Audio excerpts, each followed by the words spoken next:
United states of আমেরিকার পতাকা তারা সেখানে গেড়ে দিল। নীল আর্মস্ট্রং খেয়াল করে দেখে চাঁদের এই মাথা থেকে ওই মাথার মাঝখানটাতে ফাটা।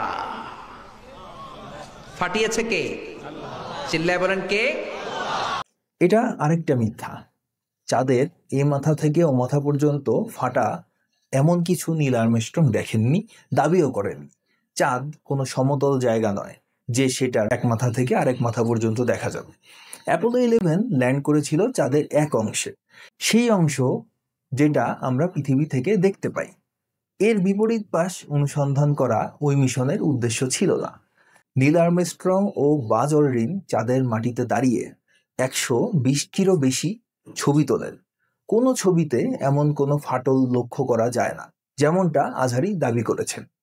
ইসলামপন্থীরা এমন মিথ্যা দাবি মাঝে মাঝেই করে ইসলামের নবীর হাতের ইশারায় চন্দ্র দ্বিখণ্ডনের যে কাহিনী আছে সেটাকে সত্য প্রমাণ করার জন্য।